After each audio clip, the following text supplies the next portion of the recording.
Saya ada lihat YouTube di mana Ustadz mengatakan bahwa pada pendapat Ustadz hukum solat berjamaah di masjid bagi lelaki adalah wajib. Ustadz telah memberikan 5 dalilnya. Namun ada juga pendapat yang mengatakan ianya sunat muakkad. Adakah ini boleh dianggap sebagai sebuah khilafiyah? Menurut mazhab Syafi'i sunat. Menurut mazhab Maliki salat berjamaah di masjid sunat muakkad.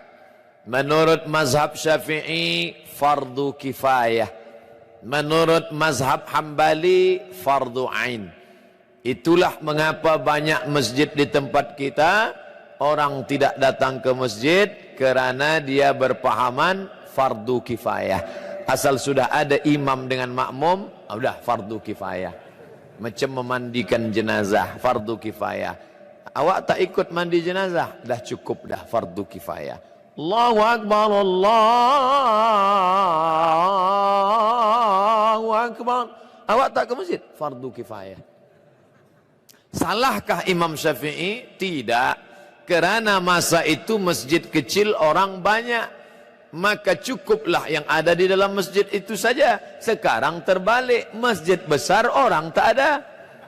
Andai Imam Syafi'i hidup sekarang, tentu ijtihad dia berubah. Kerana Imam Syafi'i ada qaul qadim, ada qaul jadid. Semasa dia di Kufah, Irak, qaul qadim. Pindah ke Mesir tahun 200, meninggal 204, 4 tahun. Datang pendapat qaul jadid. Melihat keadaan, ini ijtihad imam.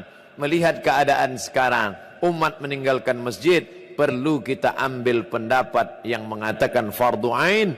Karena kalau tidak, umat ini akan tinggal. Dalilnya mana? Dalil yang pertama, Nabi selepas salat memandang kepada jamaah, bertanya, asyahidun fulan, asyahidun fulan, asyahidun fulan. Mana si fulan, mana si fulan, mana si fulan. Andai fardu kifayah, tentu Nabi tak bertanya. Cukuplah kita sahaja, yang lain tak sembahyang pun tak apa ke masjid, fardu kifayah. 2, Nabi mengancam, layan tahyanna, mereka yang tidak sembahyang ke masjid, layan tahyanna, berhenti, jangan lagi buat sembahyang di rumah. Kalau mereka tetap buat sembahyang di rumah, la uharriqanna alaihim buyutahum, aku akan bakar rumah mereka. Ini wa'id.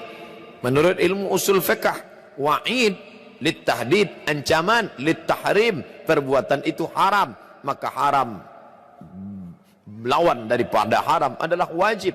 Yang ketiga, ketika sedang perang, wa idza kunta fihim, ketika kau berada bersama mereka sedang perang, fa aqamta lahumus shalah, engkau melaksanakan salat. Dalam perang pun tetap salat berjamaah, namanya salat khauf. Imam di hadapan, makmum 2 baris. Baris pertama salat, baris kedua memegang tombak anak panah menjaga serangan musuh. Selepas salat baris pertama mundur ke belakang, baris kedua maju ke hadapan. Sedangkan perang pun tetap salat berjamaah, apalagi tidak perang. Dalil yang keempat, Nabi SAW didatangi oleh Abdullah bin Ummi Maktum. Ya Rasulullah, izinkan aku salat di rumah kerana ana dharir, buta, laisa li qaidun yaquduni, tak ada orang yang dapat membimbing membawa aku ke masjid. Nabi bertanya, atasma'un nida, apakah telingamu mendengar suara azan? Itu menunjukkan orang yang buta tak dapat melihat jalan. Bila dia mendengar, dia tahu di mana letak masjid kerana telinganya tajam.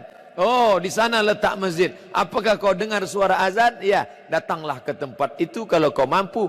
Maka kalau orang buta saja, Abdullah bin Ummi Maktum tua, buta, tak ada yang membimbing, tetap disuruh Nabi.